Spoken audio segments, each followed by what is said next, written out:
Hi everyone, welcome to my channel. So today I'm going to be sharing with you how to make baklava. This is actually my mother's recipe, and anyone who tries this is always asking her for a recipe and she never wants to share it with anyone.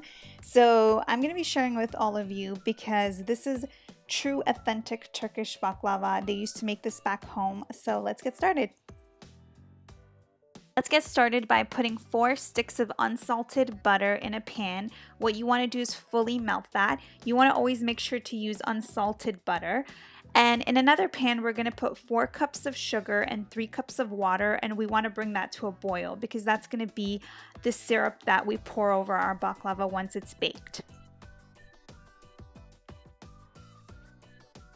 In the meantime, what you want to do is get some walnuts. You want to put it into a magic bullet or anything that's going to help you grind these walnuts until they're super fine, because we're going to use this to put it inside our baklava.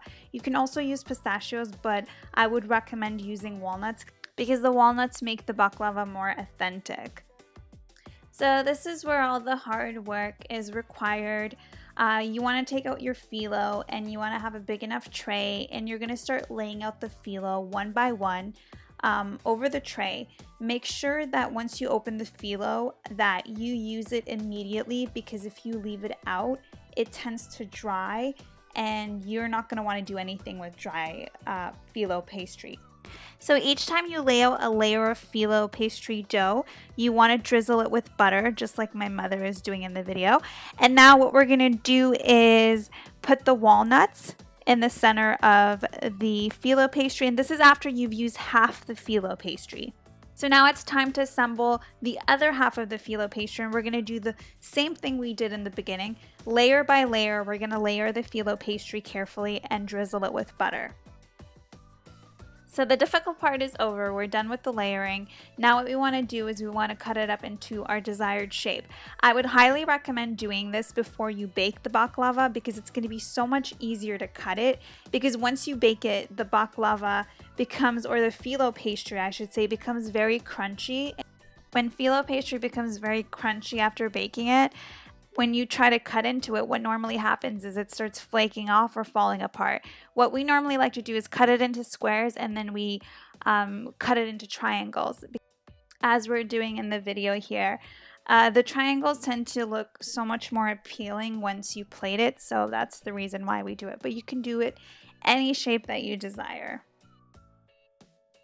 Cutting up your baklava into your desired shape, you take the rest of the leftover butter and you're going to use all this butter, and yes, you're going to pour it all over your baklava. It is a lot of butter, but this is probably what makes it taste so good, along with the syrup that we're going to pour over it. This is what it should look like after you've poured all the butter all over your phyllo pastry. Now we're ready to put it in the oven at 350, and you want to leave it in there and make sure to keep a really good eye on it until they are golden brown. Of editing, our baklava is golden brown and it's baked. This took about an hour and a half, but like I said, I would recommend keeping an eye on your baklava because each oven is different and it varies. So now we're going to get ready to pour our syrup over it. Now you want to start pouring your syrup over the baklava. Make sure you're generous and you cover each and every piece. This is what's going to give it that very sweet taste, and it's just going to soak up all that sweet goodness. I want to thank you guys so much for taking the time to watch this video. I hope you guys enjoyed it. Please make sure to go out and try this recipe. It is my mother's recipe and she was nice enough to share it with all of us. Make sure to hit the like button, comment and ask me anything you'd like, and also hit the subscribe button. I share a ton of other videos that are fitness related, recipes, beauty, anything and everything. Thank you guys so much again for watching. I'll see you guys very soon in my next video. Have a great day.